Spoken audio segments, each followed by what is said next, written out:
Assalamualaikum warahmatullahi wabarakatuh. Selamat datang di channel Kang Slamet. Dan kali ini Kang Slamet akan menceritakan sebuah kisah mistis yang berjudul Rumah Keramat.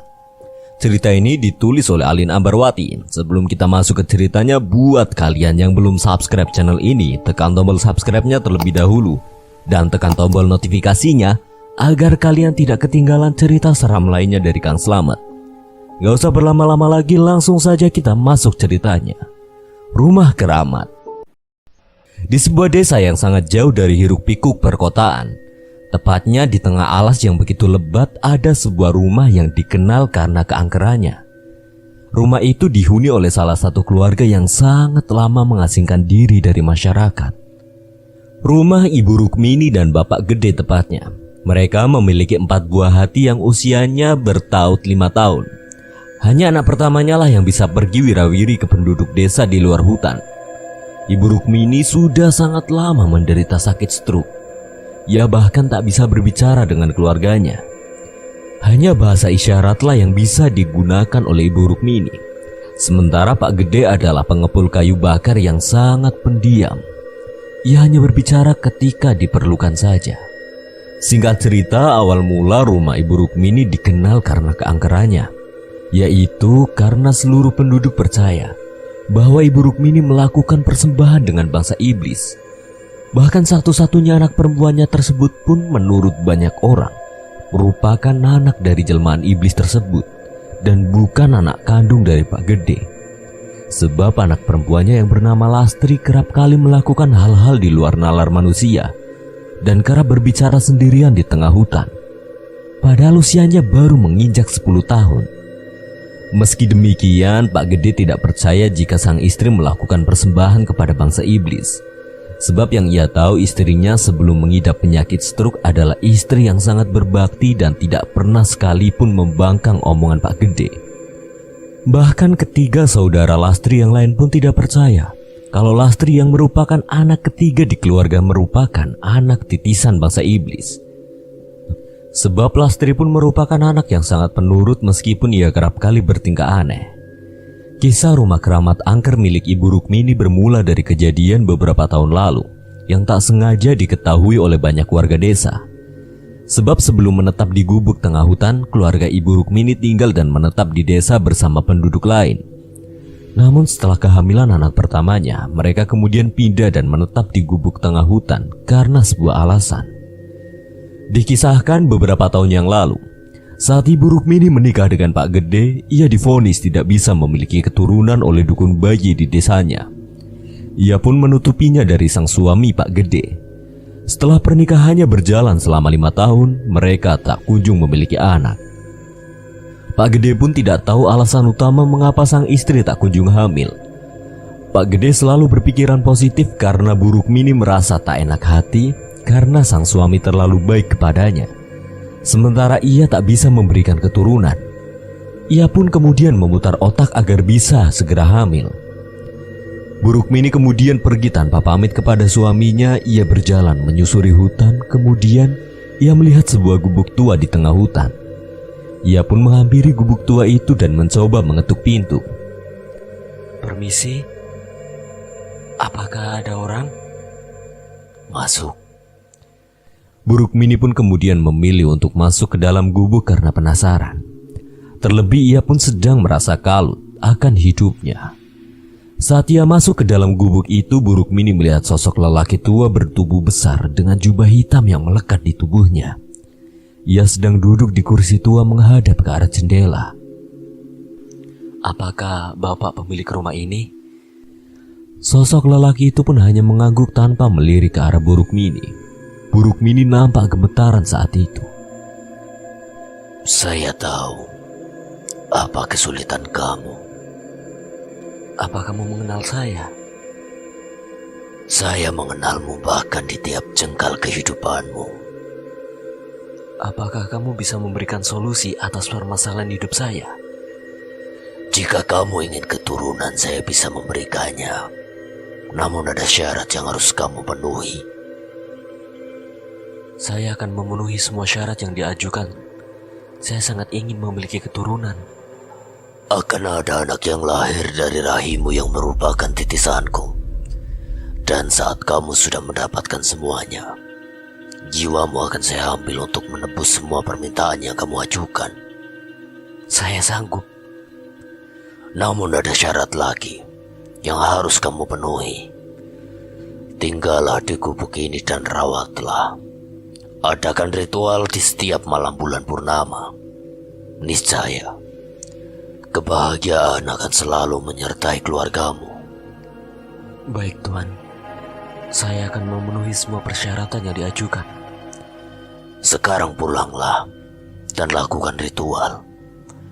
Lakukan di tempat yang tidak diketahui oleh siapapun, dan beberapa hari kemudian kamu akan mendapat apa yang selalu kamu pinta.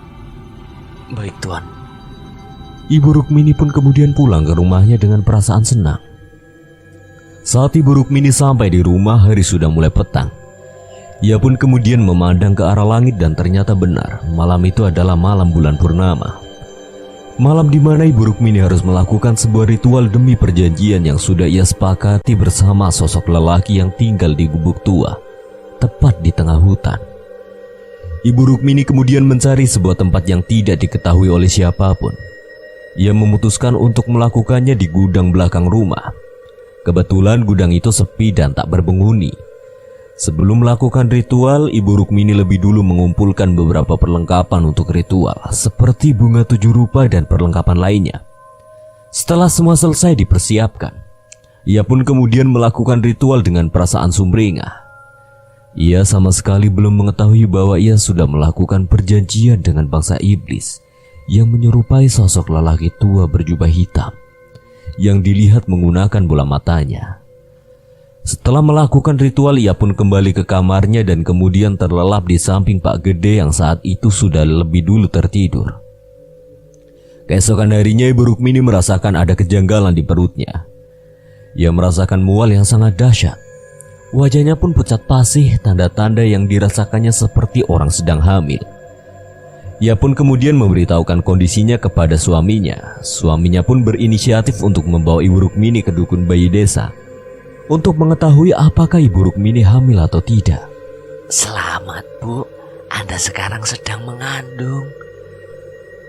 Ibu Rukmini dan Pak Gede sangat bahagia mendengar kabar itu. Mereka pun kemudian berpelukan satu sama lain. Penantian selama 5 tahun kini membuahkan hasil yang tidak sia-sia. Sepulangnya dari dukun bayi tersebut, Pak Gede pun langsung memberikan kabar baik ini kepada semua tetangga rumah. Bukannya senang, mereka malah mencibir Ibu Rukmini. Saya kira istrimu mandul Pak, ternyata bisa hamil toh. Kuasa Gusti Pangeran Bu. Tapi yakin bukan karena main dukun Pak. Astagfirullah, tidak toh Bu. Ini mukjizat dari Gusti Pangeran. Sudahlah Pak, jangan didengarkan omongan mereka. Tidak akan ada ujungnya. Ya sudah Bu, mending kamu istirahat supaya kandunganmu bisa terjaga dengan baik. Ayo. Mereka pun kemudian menghindar dari pertanyaan-pertanyaan warga yang membuat mental menjadi lebih terpuruk. Bapak, bagaimana kalau kita pindah dari sini? Agar mereka tidak terus-menerus mengusik kita. Tapi kita mau pindah kemana toh Bu? Bapak tidak punya uang banyak untuk pindah ke tempat baru. Kita bisa singgah ke sebuah gubuk di tengah hutan Pak. Beberapa hari lalu saya pergi ke sana dan menemukan gubuk tak berpenghuni. Mungkin kita bisa menetap di sana. Baiklah, kita coba ke sana. Kalau dirasa cocok, lebih baik kita hidup di gubuk tengah hutan. Akan lebih sehat juga untuk perkembangan janin kamu. Iya Pak. Mereka berdua pun mulai mengemasi barang-barang yang dimilikinya untuk kemudian dibawa ke tempat tinggal yang baru.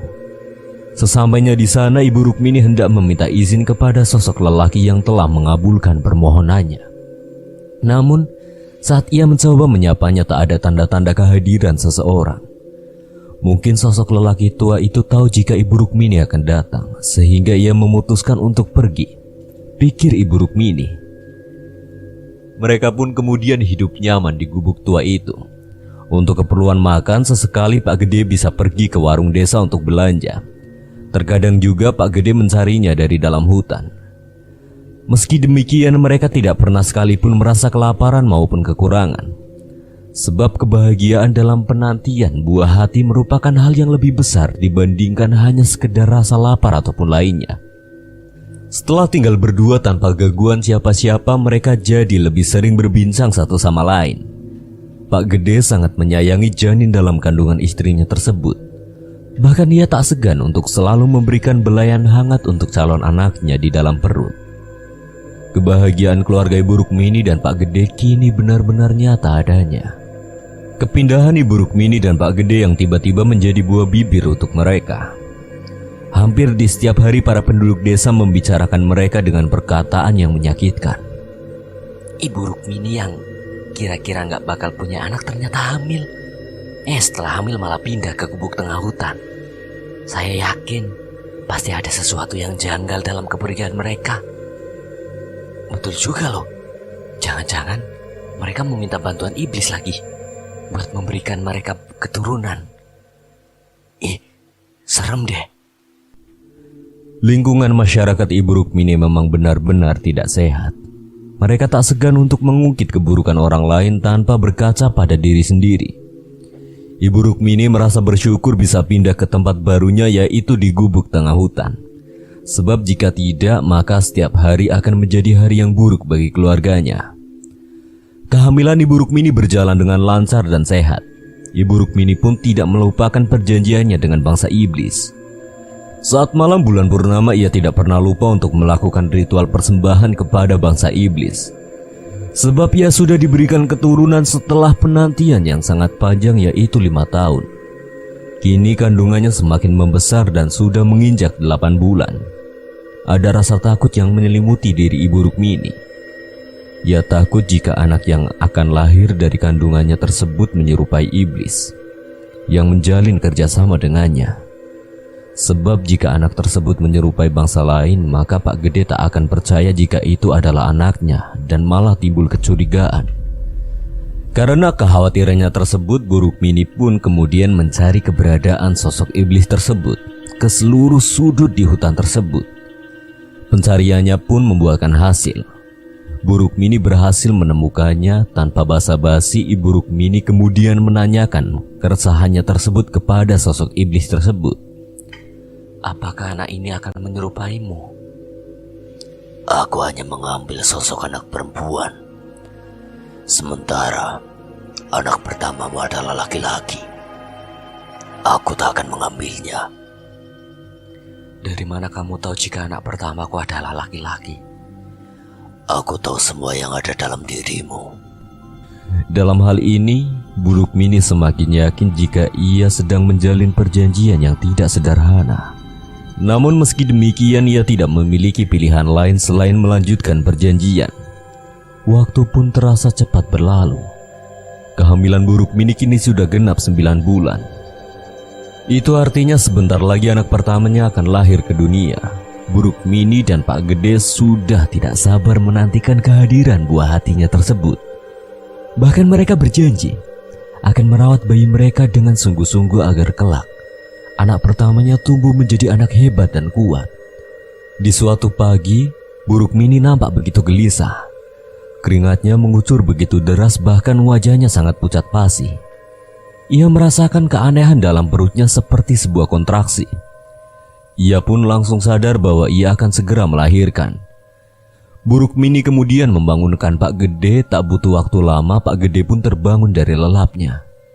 Kamu baik-baik saja, Bu? Sepertinya saya akan segera melahirkan, Pak. Kalau begitu, Bapak akan coba panggilkan dukun bayi di desa. Cepetan ya, Pak. Ibu sudah tidak sanggup. Pak Gede pun langsung berlari untuk pergi ke pemukiman warga. Ia berlari begitu cepat untuk memanggil bidan desa. Di sisi lain, Bu Rukmini mengalami kontraksi yang sangat hebat. Di sela-sela kontraksinya tersebut muncul sosok iblis itu lagi. Ia tak berbicara satu kata pun kepada Ibu Rukmini, namun ia tersenyum begitu lebar seolah-olah memberikan sebuah tanda bahwa anak yang akan dilahirkan oleh Ibu Rukmini merupakan bagian dari dirinya. Ibu Rukmini tak menghiraukan kedatangan sosok itu. Ia benar-benar tidak bisa berpikir apapun lagi, sebab rasanya begitu menyakitkan. Tak berselang lama Pak Gede dan dukun bayi pun datang. Saat itu sosok iblis masih memandangi Ibu Rukmini dan menyaksikan semuanya. Dukun bayi bergegas membantu Ibu Rukmini melahirkan. Tak butuh waktu lama, bayi pun lahir dari rahim Ibu Rukmini. Kebahagiaan menyelimuti keluarga Pak Gede. Sudah 5 tahun lamanya mereka menantikan kehadiran buah hati. Dan kini anak lelaki yang nampak begitu tampan hadir di dalam keluarga kecil mereka. Bu Rukmini pun nampak begitu senang, namun ia juga begitu takut akan terjadinya hal buruk dengan anak pertamanya tersebut. Sebab kehadirannya adalah buah dari perjanjian Bu Rukmini dengan sosok iblis penunggu hutan yang saat ini mereka tempati. Setelah kelahiran putra pertama dari Ibu Rukmini dan Pak Gede, keanehan pun muncul. Keanehan pertama kali disadari oleh sang dukun bayi. Ia merasakan ada kejanggalan saat menggendong bayi tersebut. Ia merasakan aura negatif dari bayi tampan itu. Namun sang dukun tidak bisa menggambarkan keanehan tersebut dengan kata-kata.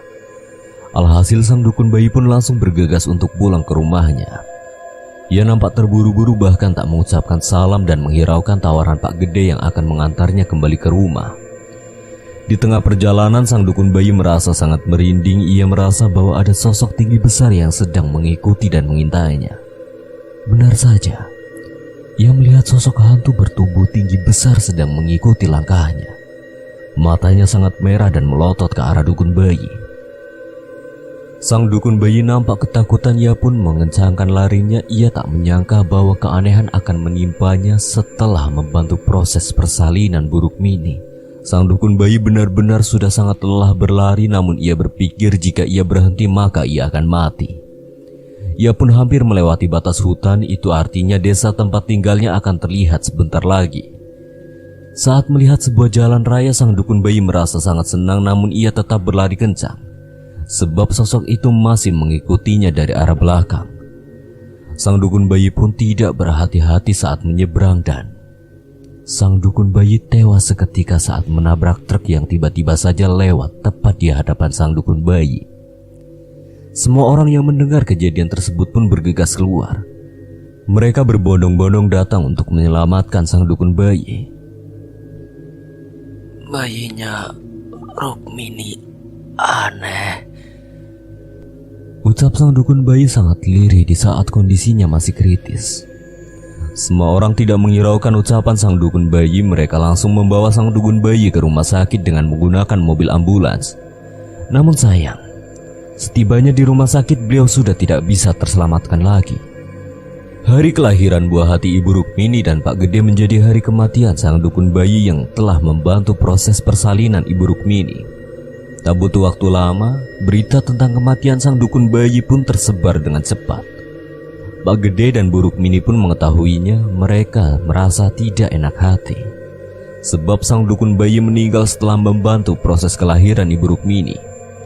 Pak Gede pun memutuskan untuk datang ke rumahnya guna melayat di sana. Namun Ibu Rukmini tidak ikut bersamanya sebab ia baru saja melahirkan. Pak Gede pun bergegas ke rumah Nyai Deni. Sesampainya di sana, pandangan sinis para tetangga nampak begitu jelas saat Pak Gede datang. Untuk apa dia datang? Bukannya Nyai Deni meninggal setelah membantu Bu Rukmini melahirkan? Tuh kan benar, pasti ada yang tidak beres dari kehamilan Ibu Rukmini. Nampaknya ia benar-benar mengandung anak iblis.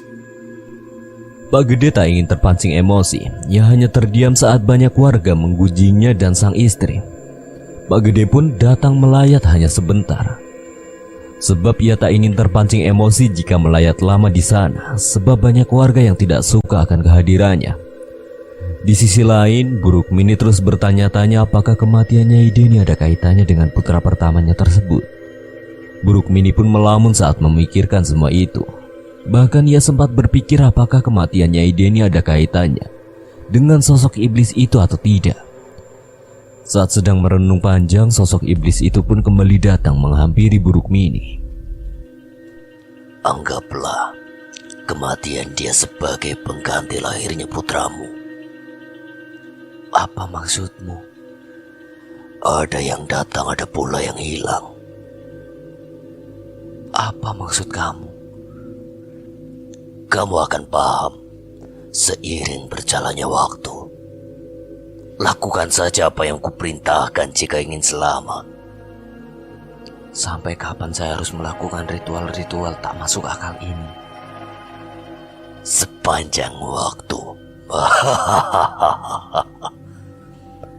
Tak sempat mengajukan permintaan, sosok itu pun pergi dari hadapan Buruk Mini.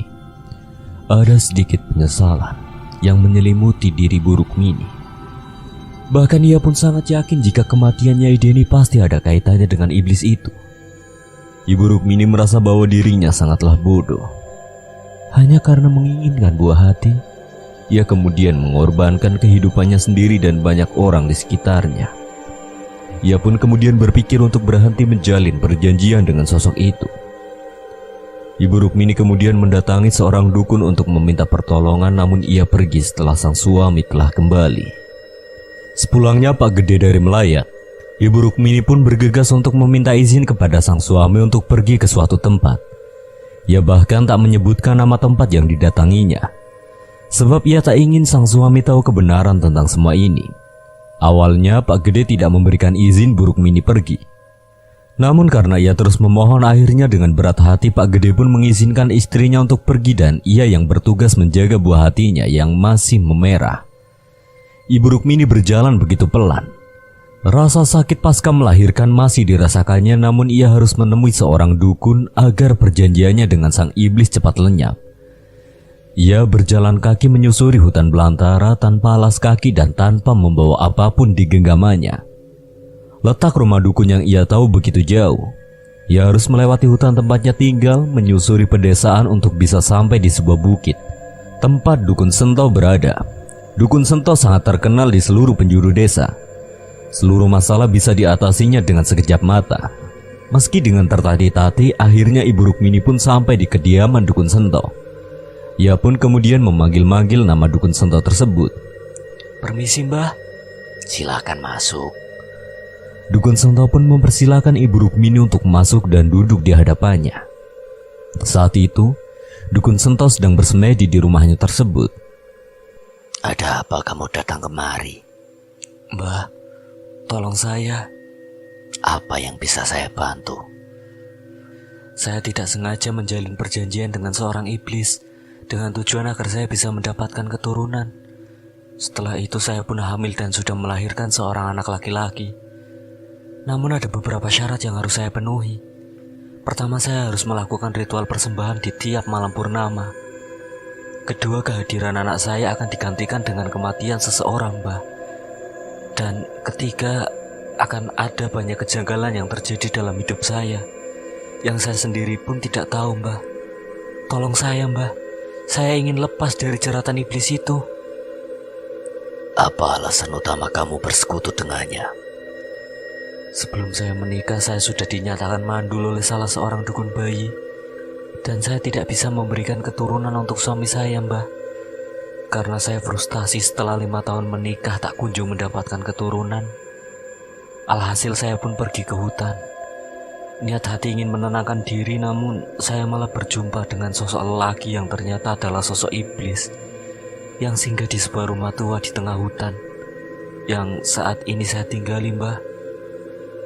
Baik, saya akan mencoba menerawang semuanya terlebih dahulu. Dukun Sento pun mencoba bersemedi dan mengucap beberapa mantra untuk mengetahui kebenaran dari semua perkataan yang diucapkan oleh Ibu Rukmini. Di tengah penerawangannya tersebut, Dukun Sento merasakan ada kejanggalan dan aura negatif yang begitu besar dan sudah menutupi jiwa Ibu Rukmini.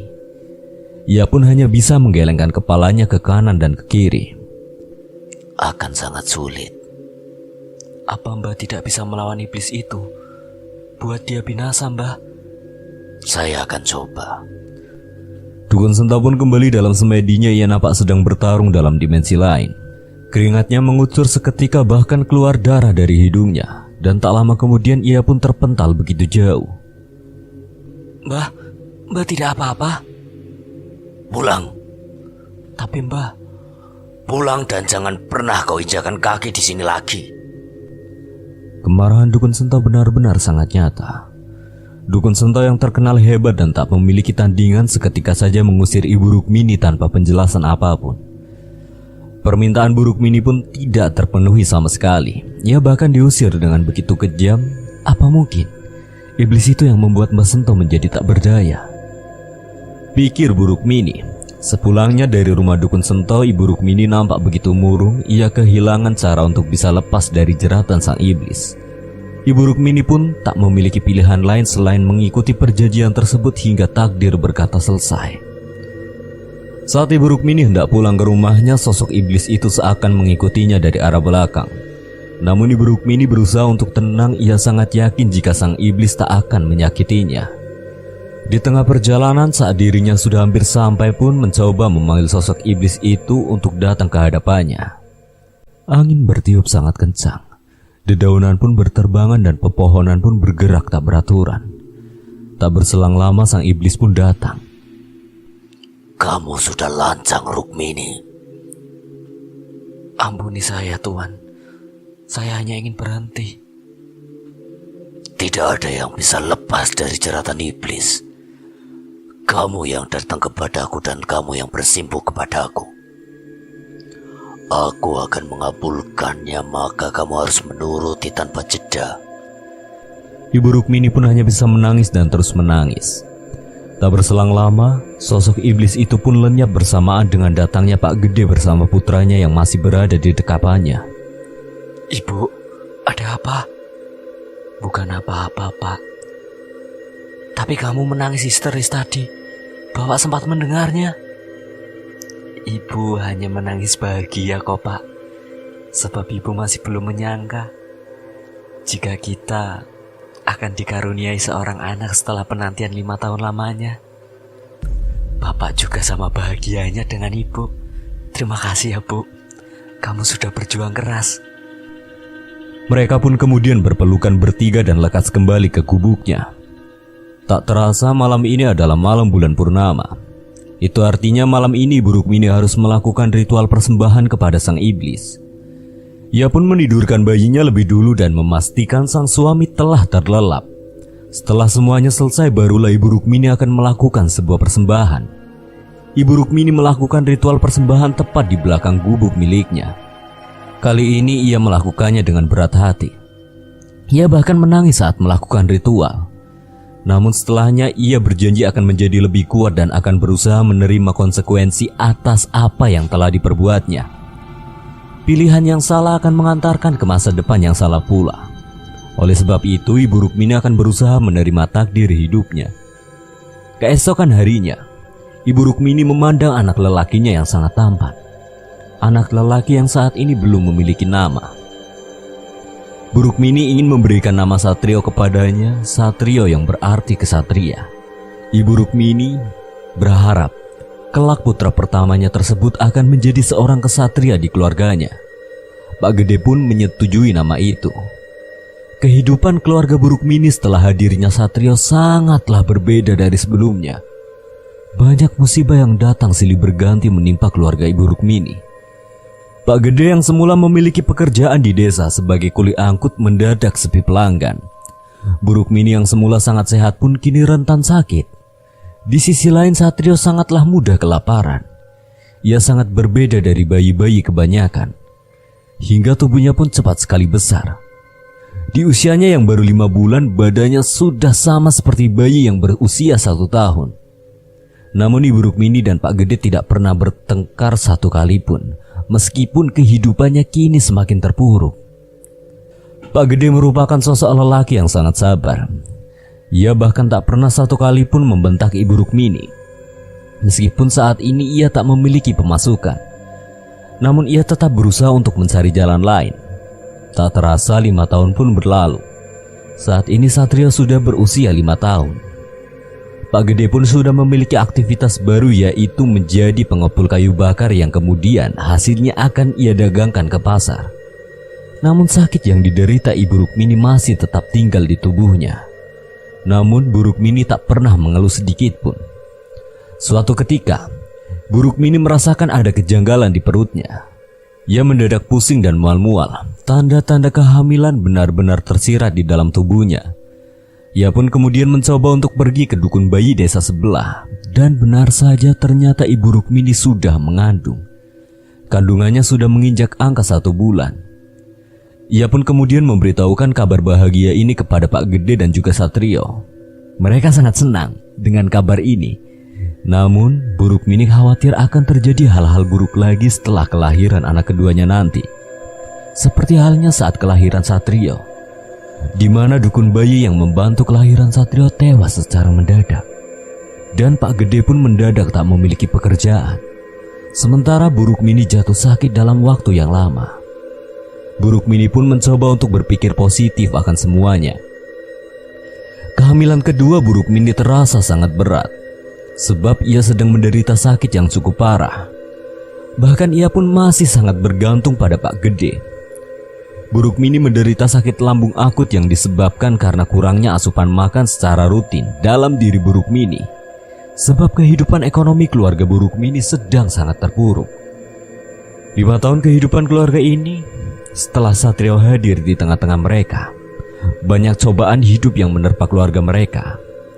Meski demikian, Bu Rukmini tetap saja menjalankan ritual kepada bangsa iblis atas perjanjiannya di tiap malam bulan purnama. Meski harus tertati-tati, namun ia berusaha memenuhi janjinya agar tak ada hal buruk yang menimpa keluarganya tersebut. Kehamilan kedua Bu Rukmini meskipun terasa sangat berat, namun perlahan demi perlahan, banyak kebahagiaan yang datang silih berganti.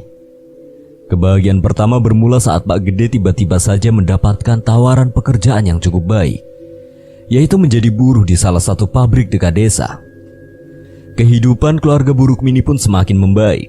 Sakit yang diderita Bu Rukmini pun perlahan-lahan mulai membaik dan menemukan titik sembuh. Suatu ketika saat Pak Gede sedang dalam perjalanan menuju tempatnya bekerja, ia tak sengaja mendengar selentingan perkataan tak mengenakan tentang Ibu Rukmini, istrinya. Bu Rukmini itu kan bersekutu dengan iblis. Kamu jangan ngaco loh, Bu. Tidak, saya tidak sembarangan bicara. Saya tahu dari dukun yang kebetulan masih ada hubungan keluarga denganku. Maksud kalian apa? Bukan apa-apa, Pak. Sudah, tidak apa-apa, ceritakan saja. Jadi begini, Pak. Saya dengar informasi jika istri Bapak datang ke seorang dukun yang tak lain adalah saudara saya beberapa tahun lalu. Beliau mengatakan bahwa istri Bapak melakukan perjanjian dengan bangsa iblis karena ingin mendapatkan keturunan. Sebab sebelum ia menikah, ia sudah didiagnosa mandul oleh dukun bayi dan tidak bisa memiliki anak. Pak Gede nampak begitu marah, namun ia berusaha menahan emosi. Ia pun kemudian memutarbalikkan langkahnya dan kembali ke rumah. Ia benar-benar naik pitam. Rukmini! Ada apa, Pak? Bapak tidak jadi bekerja. Mengapa kamu bersekutu dengan iblis? Saya tidak bersekutu dengan iblis, Pak. Kamu mandul dan sekarang kamu memiliki 2 anak. Apa itu tidak mustahil? Saya minta maaf, Pak. Mengapa kamu bersekutu dengannya? Padahal jika memang kita tidak dikaruniai anak oleh Tuhan, aku akan tetap menerima kamu. Saya hilaf, Pak. Saya sudah sangat buntu waktu itu. Ya sudah, sekarang akhiri semua perjanjianmu dengan bangsa iblis biadab itu. Iya, Pak. Bu Rukmini benar-benar tidak tahu harus berbuat apa. Sedari dulu ia sudah ingin berhenti, namun bangsa iblis terus mengikatnya begitu erat dengan ikatan tak kasat mata. Lagi dan lagi, Bu Rukmini pun berbohong kepada bapak. Bu Rukmini tak ingin Pak Gede murka terhadapnya. 9 bulan pun berlalu dan kini anak kedua Ibu Rukmini dan Pak Gede pun telah lahir ke dunia tanpa bantuan dukun bayi. Persalinan kedua ini benar-benar mudah dan tanpa satu kendala apapun. Namun, sang iblis tetap menyaksikan persalinan Bu Rukmini. Sebab tetap saja anak yang dilahirkan oleh Bu Rukmini adalah bagian dari mereka. Tidak ada kematian di kelahiran anaknya yang kedua ini. Bu Rukmini pun bertanya-tanya, apakah memang tidak ada kematian? Apakah akan ada musibah besar yang bersanding dengan kematian? Sebab ia mengingat perkataan dari sang iblis, ada yang lahir, ada yang mati. Bu Rukmini pun semakin takut. Suatu ketika Pak Gede sedang menggendong anak kedua mereka yang mereka kasih nama Putra di halaman depan rumah mereka. Tiba-tiba saja ada pohon yang tumbang. Pak Gede pun refleks melindungi anaknya tersebut. Alhasil punggung Pak Gede pun tertimpa pohon tersebut, tepat di punggung dan menimpa tulang ekor Pak Gede. Pak Gede pun menjerit kesakitan. Tolong, Bu! Bu Rukmini yang mendengar teriakan Pak Gede pun langsung keluar bersama Satrio dan menghampiri Pak Gede. Ia kemudian membantu Pak Gede untuk bangkit. Sebelum itu, Ibu Rukmini berusaha menyingkirkan batang pohon yang menimpa suaminya tersebut. Setelah berhasil menyingkirkan batang pohon yang menimpa Pak Gede dan anaknya tersebut, Bu Rukmini langsung meraih Putra, anaknya yang masih dalam gendongan Pak Gede. Di sisi lain, Pak Gede pun mencoba untuk bangun, namun hal aneh terjadi. Ia benar-benar tidak bisa menggerakkan kakinya, bahkan tak bisa menggerakkan tubuhnya. Bu Rukmini kemudian menaruh Putra ke dalam rumahnya ditemani Satrio. Kemudian Bu Rukmini pun mencoba membantu Pak Gede untuk bangkit. Mereka pikir hal itu tidak akan berlangsung lama. Mungkin saja itu hanya efek tertimpa pohon besar dan sebentar lagi akan sembuh. Namun, semua itu di luar ekspektasi Ibu Rukmini. Sudah hampir 1 bulan Pak Gede masih tidak bisa menggerakkan kakinya. Pak Gede lumpuh total, kesedihan kembali menimpa keluarga Pak Gede. Terlintas pikiran negatif dalam otak Bu Rukmini, apakah ini pengganti kematian yang Ibu Rukmini pikirkan? Bu Rukmini merasa tak terima sebab suaminya benar-benar lumpuh dan kini hanya bergantung padanya. Bu Rukmini pun mencoba mendatangi bangsa iblis tersebut dan Bu Rukmini ingin meminta kepadanya agar sakit yang diderita suaminya itu bisa lekas menemukan titik sembuh. Suamimu akan segera kembali. Setelah kamu mengandung anak ketigamu, suamimu akan sehat. Lagi? Benar. Kamu akan terus melahirkan anak sampai ada darah perempuan yang lahir di rahimmu. Lalu setelahnya? Tumbalkan dia untukku. Bu Rukmini pun benar-benar kembali dengan tangan kosong. Ia pun menunggu sampai anak ketiganya datang ke rahimnya, agar sang suami bisa kembali normal. 5 tahun kemudian, Bu Rukmini mengandung, namun kehamilan ketiganya ini sangatlah berbeda dari sebelumnya. Hal aneh pun terjadi. Pak Gede pun mendadak sembuh dari kelumpuhannya tersebut dan kandungan yang baru menginjak 3 bulan sudah membuat perut Ibu Rukmini membesar. Sepertinya kali ini ia mengandung anak kembar. Namun di kehamilan ini, Pak Gede dan Bu Rukmini tidak pernah lagi beranjak dari rumahnya. Mereka hanya bisa berdiam diri di rumah. Mereka tak lagi memiliki pekerjaan dan tidak memiliki pemasukan. Di sisi lain, para penduduk yang tak sengaja melintas di sekitar rumah mereka selalu melihat hal-hal gaib. Mereka melihat rumah gubuk milik Bu Rukmini didekap erat oleh makhluk tinggi besar dengan wajah yang begitu kacau. Makhluk itu bahkan tak segan untuk melotot ke arah orang yang tak sengaja melintas di dekat situ. Tak hanya itu, di tiap malam menjelang tengah malam, anak-anak Ibu Rukmini selalu merasa ketakutan. Mereka berkata jika mereka kerap kali melihat penampakan kuntilanak di pohon samping rumah mereka. Hal itulah yang membuat mereka tak berani untuk tidur sendiri. Keanehan dan keangkeran rumah milik Ibu Rukmini perlahan-lahan mulai menjadi perbincangan banyak orang. Hingga akhirnya sebagian besar warga menyebutnya sebagai rumah keramat karena saking angkernya rumah tersebut. Namun hal tersebut tidak dirasakan oleh Ibu Rukmini maupun Pak Gede.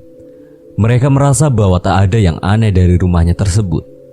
Meski demikian, mereka tak menyalahkan persepsi orang tentang rumah mereka. Hingga suatu ketika, kejanggalan pun mulai dirasakan oleh Pak Gede dan Ibu Rukmini. Setiap kali mereka duduk termenung di belakang rumah, mereka merasakan aroma mistis yang sontak membuat bulu kuduk merinding. Mereka pun tak menanggapinya dengan pikiran buruk. Meskipun rasa takut pun menyelimuti diri mereka masing-masing. Hingga suatu hari ada sosok arwah yang sangat mirip dengan sang dukun bayi Ibu Rukmini dulu, yaitu Nyai Deni, datang menghampirinya. Ia seolah-olah sangat marah terhadap Ibu Rukmini. Ia melotot dengan tatapan yang sangat tajam. Ia pun mulai mendekat seakan-akan hendak mencekik Ibu Rukmini. Ibu Rukmini sangat ketakutan hingga terucaplah kata yang tak ingin ia ucapkan. Tuan Iblis, bantu saya. Setelah itu, Sosok arwah Nyai Deni pun menghilang dengan sekejap setelah Ibu Rukmini meneriaki kata Tuan Iblis.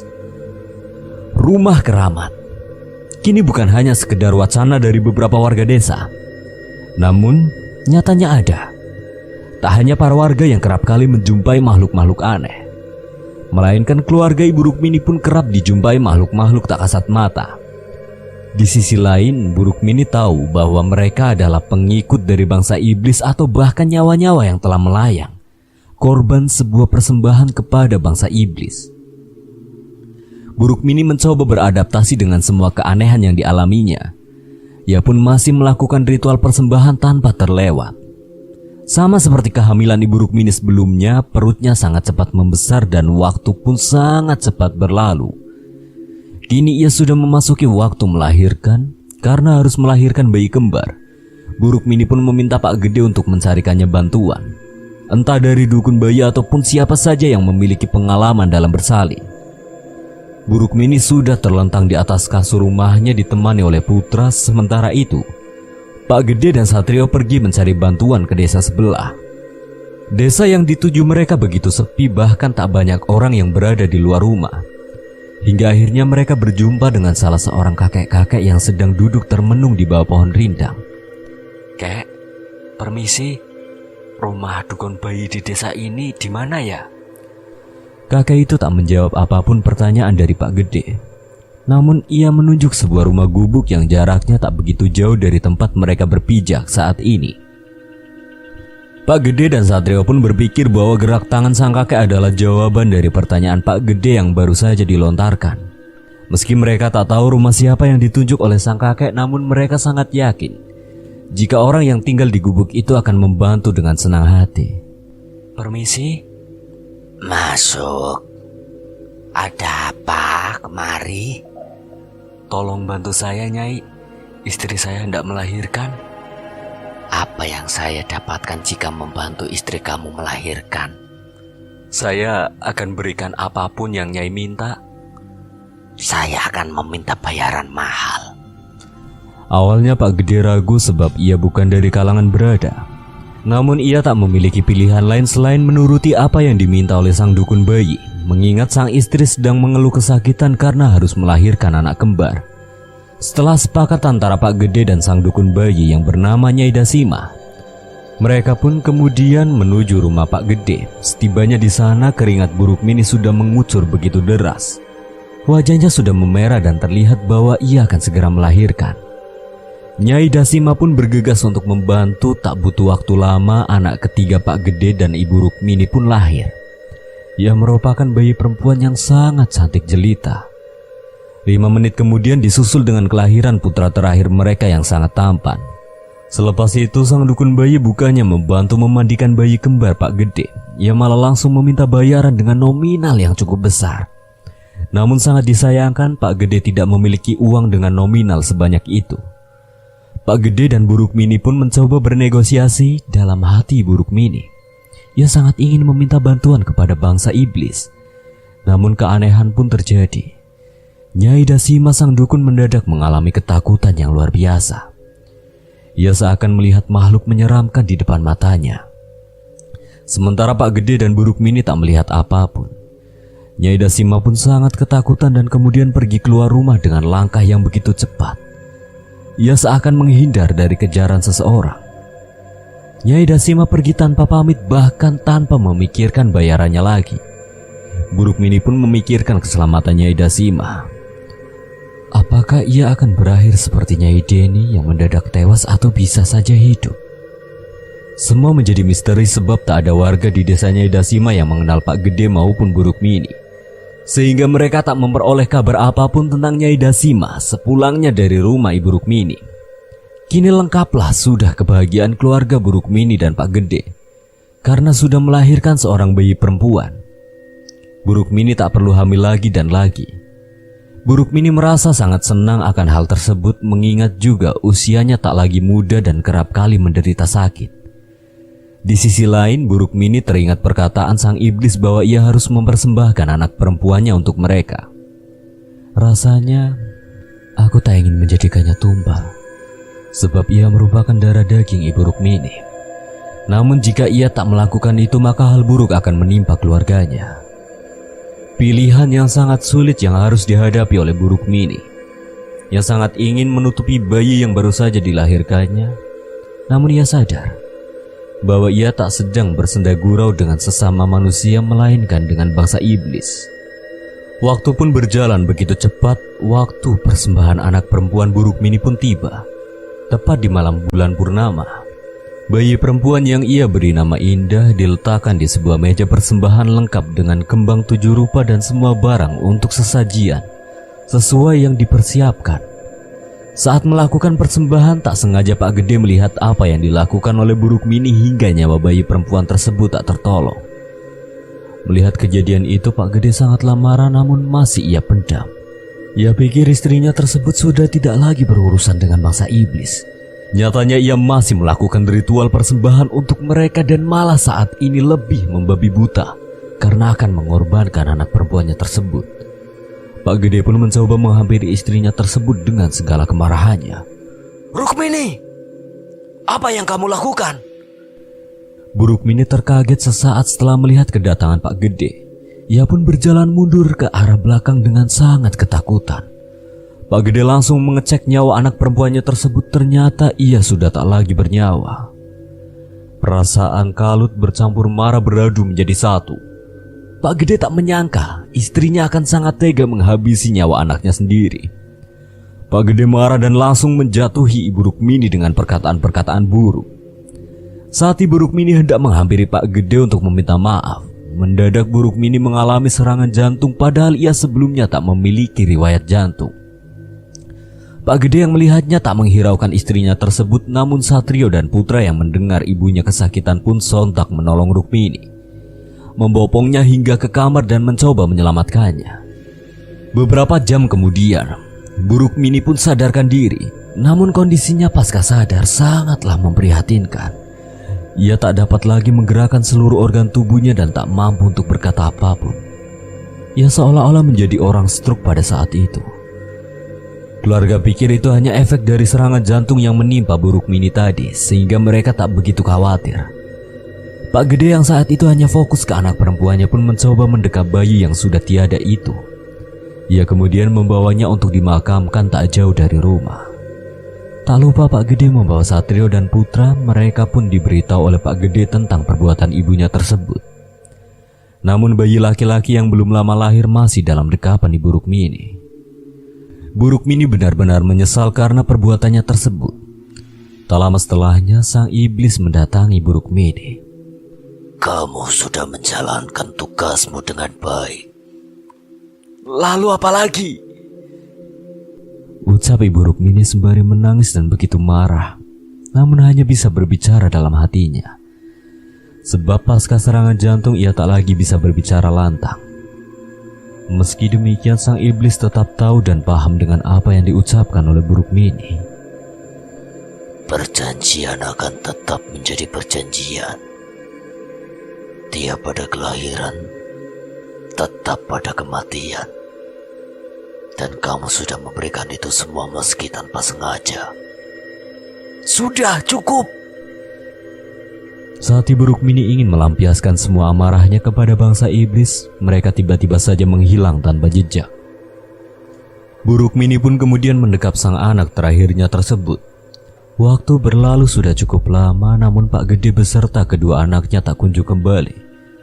Meskipun demikian, Ibu Rukmini harus tetap melanjutkan perjalanan hidupnya di tengah keterbatasannya. Bu Rukmini selalu berusaha untuk menggerakkan badannya pelan, tapi pasti Bu Rukmini pun bisa kembali berjalan meskipun tertati-tati. Ia merawat buah hati terakhirnya seorang diri tanpa bantuan siapapun. 5 tahun kemudian, Pak Gede yang waktu dulu memilih untuk pergi meninggalkan Bu Rukmini pun memilih untuk kembali ke Bu Rukmini. Ia bersama kedua anaknya pulang ke gubuk tua milik mereka. Ibu, anak-anakku. Aku kembali bukan berarti sudah memaafkanmu, melainkan kulakukan ini agar anak-anak tak kehilangan kasih sayang dari ibunya. Meskipun aku tahu mereka ada karena perjanjianmu dengan bangsa iblis. Maafkan ibu, Pak. Mereka pun kembali hidup bersama. Namun kini Pak Gede sangat membatasi komunikasinya dengan Ibu Rukmini. Ia hanya bersuara jika dibutuhkan saja. Tak berselang lama, Bu Rukmini pun kemudian sakit yang tak biasa. Ia bahkan benar-benar tak bisa berjalan saat ini. Tubuhnya kaku, mulutnya miring, dan ia tak lagi bisa berbicara. Bu Rukmini saat ini benar-benar stroke. Ini merupakan balasan atas kelahiran putra terakhirnya 5 tahun lalu. Ia pikir kematian yang dimaksud dengan iblis akan selalu berbentuk kematian, dan hanya akan menimpa orang lain di luar keluarganya. Nyatanya ia salah besar. Kematian hidup seseorang pun bisa berbentuk ketidakberdayaan hingga manusianya sendiri benar-benar bingung. Layaknya sebuah pepatah, hidup tak mampu, mati pun tak mau. Kehidupan keluarga Ibu Rukmini pun berakhir di gubuk tua yang mendapat julukan rumah keramat karena keangkerannya tersebut.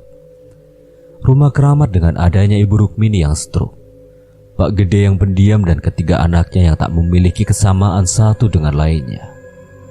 Hidup mereka bergantung pada tumbuhan, buah, ataupun hewan yang berkeliaran di hutan. Sesekali putra sulung mereka datang ke desa untuk sekedar mencari tambahan untuk penghidupan keluarganya. Kisah keluarga Ibu Rukmini dan Pak Gede cukup tragis. Bersekutu dengan iblis demi keturunan menjadi jalan yang salah yang sudah ditempuh oleh Ibu Rukmini. Kini pembalasan nyata pun benar-benar ada. Selesai. Terima kasih buat Alin Ambarwati yang telah mengizinkan Kang Selamat membawakan ceritanya. Apabila dari Kang Selamat ada kesalahan atau kekurangan, Kang Selamat memohon maaf sebesar-besarnya. Akhir kata, wassalamualaikum warahmatullahi wabarakatuh.